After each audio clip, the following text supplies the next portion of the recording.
Hello everyone, and welcome to Jaed English Center. Today, we have a very special story for you. We will talk about a famous American hero, Neil Armstrong. Do you know who he was? He was the very first person to walk on the moon. We will use simple English to tell his incredible story, from a young boy to a famous astronaut. This is a great way to learn new English words while listening to an amazing true story. Let's begin. On July 20th, 1969, our entire planet held its breath. An estimated 650 million people were glued to their grainy black and white television screens, all focused on a single person. That person was Neil Armstrong, a man wrapped in layers of white fabric and cutting-edge technology, about to become the most famous human being on Earth, an eternal symbol of what we can achieve. His first step onto the moon was a moment that redrew the very map of human possibility. But who was the man inside that suit? The world saw an icon, a commander, a hero. What they didn't see was the quiet, intensely private engineer from Wapac, Ohio. They didn't see the daredevil pilot who had looked death in the face more times than he could count. And they couldn't possibly have known about the profound, silent grief that had shaped the course of his life. This isn't just the story of a flawless hero stepping out of a machine. This is the story of how a man, shattered by a deep personal tragedy, channeled that unspeakable pain into one of the most courageous journeys in human history. How did a quiet kid from a small town in Ohio become the one to take our first step into the cosmos? Part 1. The Dreamer, a Passion for Flight. Our story doesn't start in the sterile clean rooms of NASA or the cockpit of a screaming rocket. It begins in the humble town of Wapakoneta, Ohio. Born on August 5, 1930, Neil Alden Armstrong was a product of the American heartland. His father was a state auditor, which meant the family moved around a lot. But Neil's heart was always in one place, the sky. The spark was lit at a Cleveland air show when he was just 6 years old. His father paid for a ride in a Ford Trimotor airplane, a corrugated metal plane people affectionately called the Tin Goose. For young Neil, that short flight wasn't just a thrill ride, it was a revelation. Aeronautics became his obsession. While other kids were playing baseball, Neil was devouring aviation magazines, building intricate model airplanes with the focus of a surgeon, and even tinkering with a homemade wind tunnel in his basement. This wasn't some fleeting childhood fantasy, it was a quiet, relentless pursuit. He took on odd jobs all over town, mowing lawns, working at a pharmacy to scrape together the $9 an hour he needed for flying lessons. And that dedication paid off spectacularly.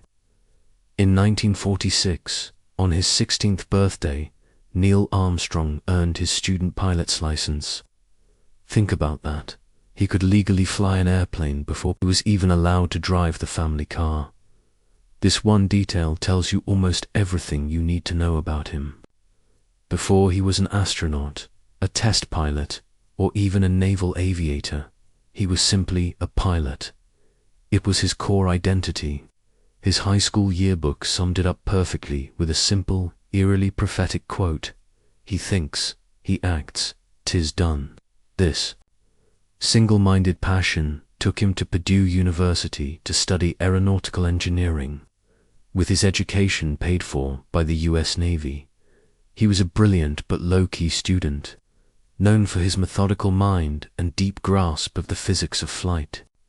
But just as his academic career was taking off, world events would rip him from the quiet classrooms of Indiana and throw him into the violent skies of a foreign war, beginning the first of many trials that would forge the man capable of leading a mission to the moon. Part 2. The Crucible, Trial by Fire in 1950. The theoretical world of engineering gave way to the brutal reality of combat. The Korean War had broken out, and the Navy called Armstrong to active duty. He was no longer a student. He was a naval aviator, flying the F-9F Panther jet off the pitching deck of an aircraft carrier. Over the war, he flew 78 combat missions, dodging enemy fire and wrestling with the dangers of early jet aviation. During one low bombing run, his plane was hit by anti-aircraft fire, and he had to nurse the crippled jet back over friendly territory before ejecting. He had stared death right in the eye and, with that calm demeanor that would become his trademark, simply walked away. After the war, he finished his degree and was immediately drawn to the most dangerous and thrilling job a pilot could ask for.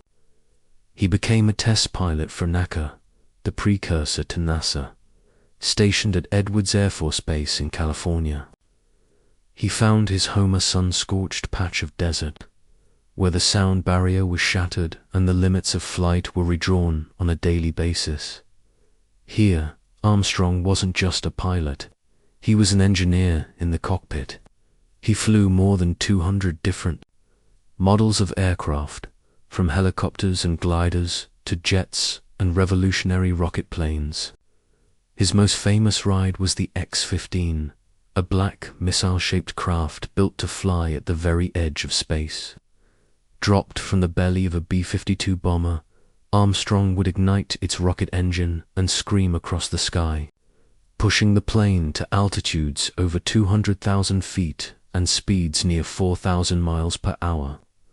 This was flying on a razor's edge, where a single miscalculation meant certain death. It was in this crucible that Armstrong perfected his legendary coolness.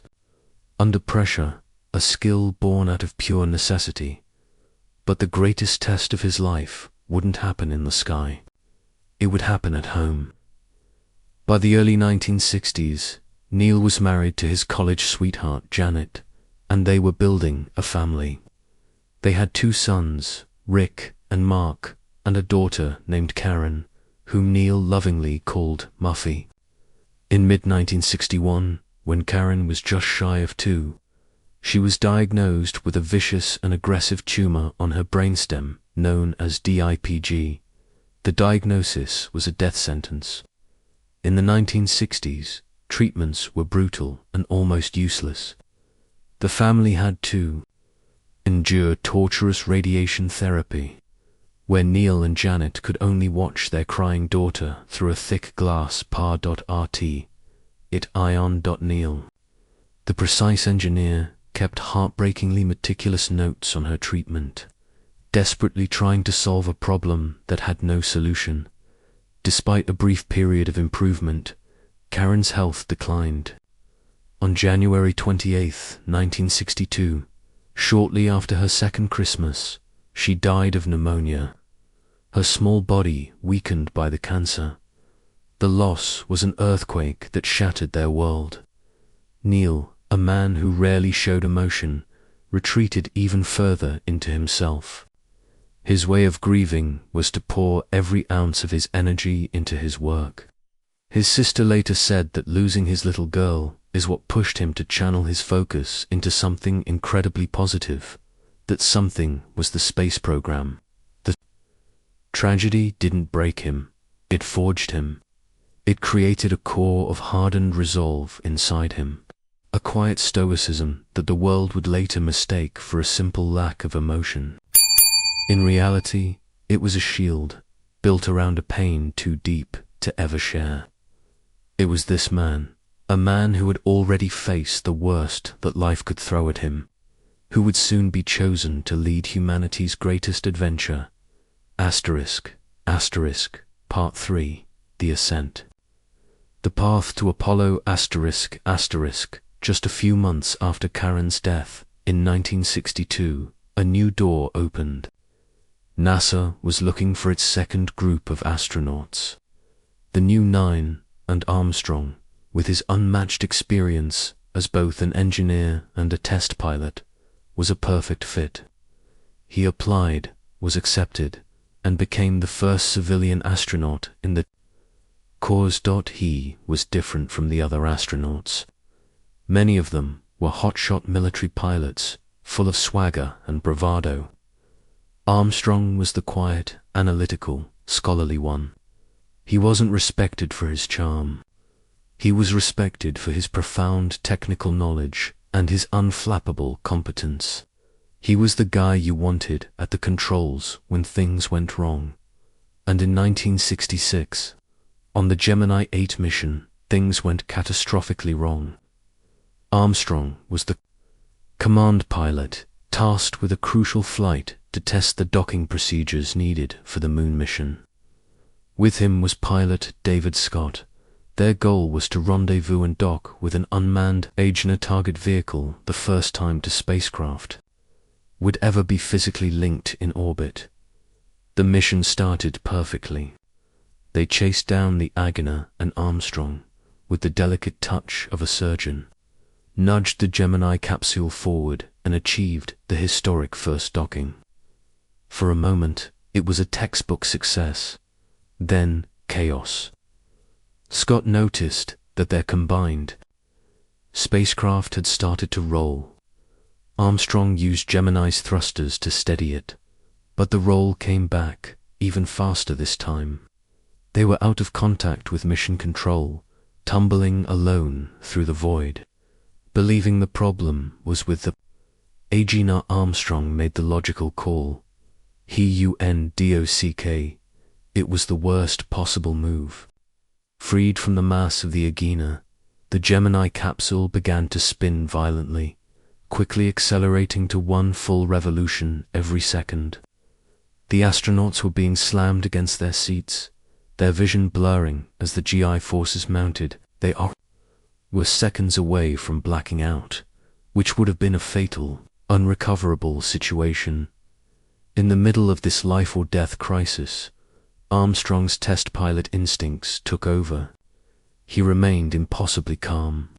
While Scott handled communications, Armstrong methodically worked the problem. Realizing a thruster on their own spacecraft must be stuck open, he made a daring choice. He shut down the entire main maneuvering system and activated the re-entry control system, a separate set of thrusters meant only for the descent back to Earth. With precise, controlled bursts, he fought the violent spin and brought the capsule back under his command. He had saved their lives and the spacecraft, but he'd used 75% of their re-entry fuel to do it. The mission rules were absolute. Once that system was activated, the mission was over.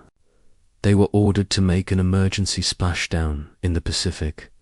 The Gemini 8 mission lasted less than 11 hours, but in that short time, Neil Armstrong had proven beyond any doubt that he possessed extraordinary skill and grace under the most extreme pressure imaginable. He had faced America's first critical in-space emergency and had not flinched. It was this performance, this quiet, steely competence in the face of disaster, that cemented his reputation at NASA. When it came time to choose a commander for the most important mission in history, the first attempt to land on the moon there, was really only one choice. Asterisk, Part 4. The climax, 12 minutes to landing. Asterisk, July 20th, 1969. The Apollo 11 spacecraft is orbiting the moon for 4 days. The world has watched as the colossal Saturn V rocket pushed 3 men across the 250,000-mile void. Now, the moment of truth. Neil Armstrong and lunar module pilot Buzz Aldrin climb into the lunar module, a fragile, spider-like craft they named Eagle, with Michael Collins staying behind in orbit. The Eagle separates and begins its powered descent to the Sea of Tranquility. Inside the cramped cockpit, Armstrong and Aldrin are on their own. Their eyes glued to the instruments, their hands ready, and the entire world is listening. An estimated 650 million people are tuned in, a global audience holding a collective breath. The descent starts smoothly, but as the Eagle falls, its primitive computer guiding them down, the first sign of trouble appears. A yellow warning light flashes. An alarm sharp and unwelcome blares in their headsets. Armstrong's voice cuts through the static. A model of calm, but with a clear edge of urgency. "Program alarm," he reports. It's a 12:02 on the ground in mission control. Hearts stop. No one had ever seen a 12:02 alarm in a simulation. It was an executive overflow error.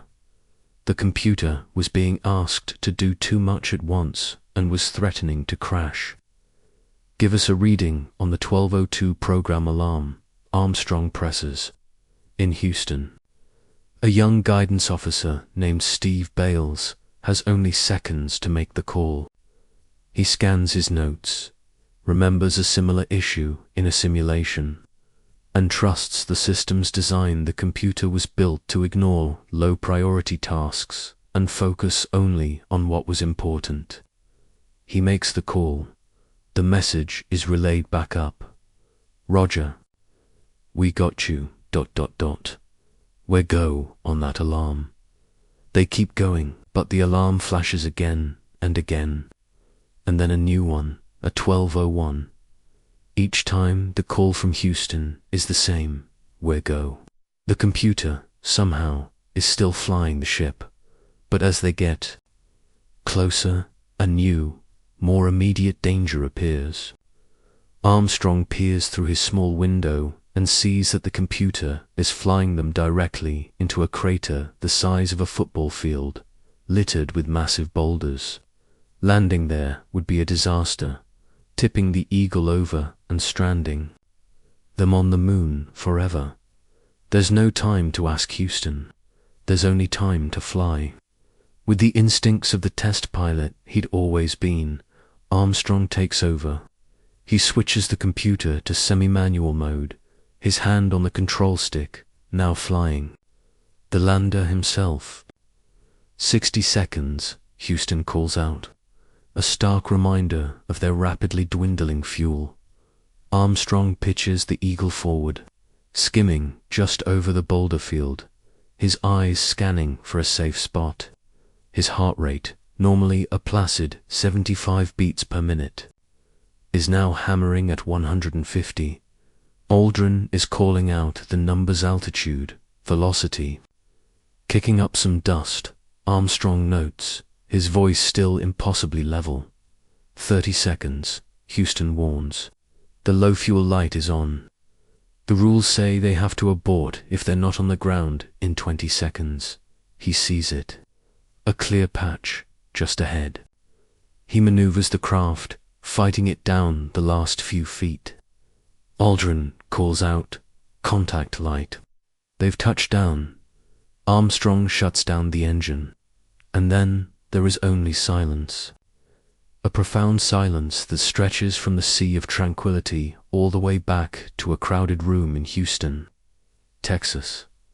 Finally, Armstrong's voice comes back, not as an astronaut, but as an explorer reporting from a new world. "Houston, tranquility. Base here," he says. "The Eagle has landed." The relief in mission control is explosive. The communicator's voice cracks with emotion. "Roger, tranquility. We copy you on the ground. You got a bunch of guys about to turn blue. We're breathing again. Thanks a lot." Neil Armstrong, the boy from Ohio, the combat pilot, the engineer who had stared down death in the desert skies and endured unspeakable loss at home, had landed his ship safely on the surface of the moon, with only seconds of fuel to spare. The hardest part was over. Part 5, the moonwalk and return. For nearly 7 hours after landing, Armstrong and Aldrin worked through their checklists, getting the Eagle ready for its eventual takeoff. Then, finally, came the moment the world was waiting for. Armstrong opened the hatch and slowly made his way down the ladder. A camera on the lander sent a ghostly black and white image back to Earth. He reached the bottom rung and planted his boot in the fine, powdery lunar soil. As he did, he spoke the words that would be etched into history forever. That's one small step for a man, one giant leap for mankind. For just under 2.5 hours, Armstrong and Aldrin explored the alien landscape. They weren't tourists. They were scientists, collecting rock and soil samples, deploying experiments, and documenting everything they saw. The world they described was one of sublime desolation, a place of stark blacks and whites, of fine-grained dust under a sky dominated by the deep, unending blackness of space. Looking back, Armstrong saw our Earth, a tiny pea, pretty and blue, and said he felt not like a giant, but very, very small. Their work done, they climbed back into the Eagle, sealed the hatch, and prepared for the final, critical phase, getting home. The ascent stage fired perfectly, lifting them off the moon and back into orbit to meet Michael Collins aboard Columbia. They docked, transferred their precious cargo of moon rocks, and said goodbye to the faithful Eagle. The journey back was a triumphant coast. On July 24, 1969, the command module streaked through Earth's atmosphere like a man-made meteor and splashed down safely in the Pacific Ocean. The crew of Apollo 11 were heroes. They were greeted with a global celebration unlike anything seen before, a whirlwind world tour where they were hailed as messengers from a new age. They had succeeded against all odds, fulfilling a promise made by a fallen president and achieving one of humanity's oldest dreams. Asterisk, asterisk, asterisk, asterisk. Part 6. The Legacy, the Quiet Icon, asterisk, asterisk. For Neil Armstrong, the moon was his final trip to space. After the parades and the speeches ended, he faced a new and unfamiliar challenge: how to live life as a global icon. For a while, he was the most famous person on the planet, but the spotlight was a place he had never wanted and never felt comfortable in. He resigned from NASA in 1971. He could have had any lucrative corporate job or a career in politics. He chose a quieter path. He moved his family back to Ohio and became a professor of aerospace engineering at the University of Cincinnati, where he taught for 8 years. He wanted to share his knowledge with the next generation of engineers. He didn't see himself as a celebrity, but as what he'd always been, a White Sox pocket protector, nerdy engineer. He deliberately stepped away from the public eye, rarely gave interviews, and refused to cash in on his fame. He felt the achievement belonged to everyone. "I guess we all like to be recognized, not for one piece of fireworks," he once said, "but for the ledger of our daily work." He served on commissions when asked, including the one that investigated the Space Shuttle Challenger disaster. But for the most part, he lived a quiet, private life. This retreat wasn't arrogance. It was a profound and unshakable humility. He never saw himself as a hero. He saw himself as just one part of a massive team of 400,000 people who had all worked to make the moon landing possible. "Circumstance put me in that particular role," he would say. "That wasn't planned by anyone." Neil Armstrong passed away on August 25, 2012, at the age of 82. His legacy is really twofold. There is the grand, historic legacy of Apollo 11, the proof that humanity is not chained to this planet, and that with enough ingenuity and courage, we can reach other worlds. But then there's the personal legacy of the man himself, a man who combined a deep love of flight with a devastating personal loss and turned it into a life of purpose. A man whose defining quality wasn't fame, but quiet competence, dedication, and profound humility. He was the perfect person for that moment in history, precisely because he never wanted the moment for himself. He was the first man on the moon, and he carried that title with a grace and dignity that made his true legacy not just what he did, but who he was. In the end, the story of Neil Armstrong is about more than just one footprint on the moon. It's a story that proves the greatest challenges aren't always met by the loudest voices, but by the quietest resolve. It's a story about the power of curiosity, the resilience of the human spirit, and the relentless drive to see what's over the next horizon. Mystery creates wonder, Armstrong once said, and wonder is the basis of man's desire to understand. His journey from the fields of Ohio to the Sea of Tranquility reminds us that greatness can come from the most humble beginnings. And his life after the moon shows that true character isn't defined by a single moment of glory, but by the quiet dignity of a life well lived. He left a single footprint on another world, but he left an enduring legacy here on Earth as a symbol of what we can all achieve when we dare to reach for the stars. Thanks for watching. If you enjoyed this story, please consider subscribing and hitting that notification bell for more deep dives into the lives of history's most fascinating figures. And that is the end of Neil Armstrong's story. We hope you learned something new today. He showed us that anything is possible if you work hard and are brave. Thank you for watching. If you liked this story and want to practice your English more, please click the like button and subscribe to our channel. We have many more stories waiting for you. We will see you in the next video.